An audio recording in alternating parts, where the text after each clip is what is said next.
প্রস্তুত আছি আমি, দেখবো আমাকে কে আটকায় 6 তারিখে। আসসালামু আলাইকুম প্রিয় দর্শক ও শ্রোতা মণ্ডলী, আপনারা সবাই অবগত রয়েছেন বাবরি মসজিদ তৈরি নিয়ে বর্তমানে যে আলোচনা ও সমালোচনা চলিতেছে বিধায়ক হুমায়ুন কবিরকে নিয়ে। অনেকে বলেছিল বিধায়ক হুমায়ুন কবির নাকি বাবরি মসজিদ তৈরি করতে পারবে না, তাকে বাধা দেওয়া হবে। কিন্তু তার বিপরীতে হলো, বিধায়ক হুমায়ুন কবির বলেছিলেন আমি তৈরি করব, 6 ডিসেম্বর বাবরি মসজিদের ফাউন্ডেশন দিব।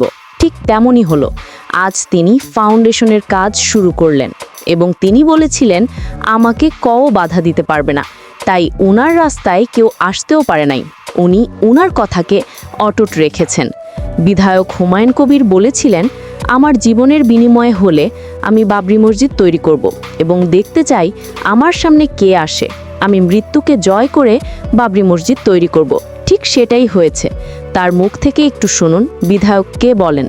এবং বাবরি মসজিদের তৈরি করার জন্য হাজার হাজার লাখো কোটি মানুষের ভিড়, মানুষ স্বাগতম জানাচ্ছেন এবং সাহায্য সাপোর্ট করছেন বিধায়ক হুমায়ুন কবিরকে। আজ 6 ডিসেম্বর, আজকে সমস্ত বিশ্বের মানুষ কালো দিন হিসেবে পালন করে, যত মুসলিম রয়েছে সবাই। কারণ আজকে এই তারিখে বাবরি মসজিদ ভেঙে ফেলা হয়েছিল অযোধ্যার মাটিতে। কলকাতার মুর্শিদাবাদে তৈরি হবে বাবরি মসজিদ।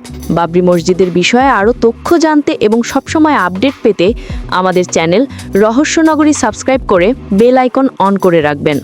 এবং বাবরি মসজিদ নিয়ে আপনার মতামত কি অবশ্যই কমেন্ট বক্সে জানিয়ে দেবেন।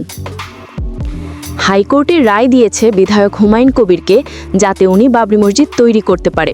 হাইকোর্ট বলেছে যে উনি কোনো সংবিধান বিরোধী কাজ করিতেছেন না, উনি একটি মসজিদ তৈরি করিতেছেন, এটাতে বাধা দেওয়া যাবে না এবং স্থানীয় প্রশাসনকে সাহায্য করার আদেশ করেছে আদালত। দেখা হচ্ছে পরবর্তী কোনো নতুন ভিডিওতে। এরকম নতুন তথ্য সহকারে ভিডিও পেতে আমাদের চ্যানেলটি সাবস্ক্রাইব করে রাখবেন। আবারও বলছি, ভালো থাকুন, সুস্থ থাকুন, অপেক্ষা করুন পরবর্তী ভিডিওর জন্য। ধন্যবাদ সবাইকে এতটুকু ভিডিও দেখার জন্য। আমি আপনাদের সঙ্গে ছিলাম রহস্যনগরী ইউটিউব চ্যানেল থেকে।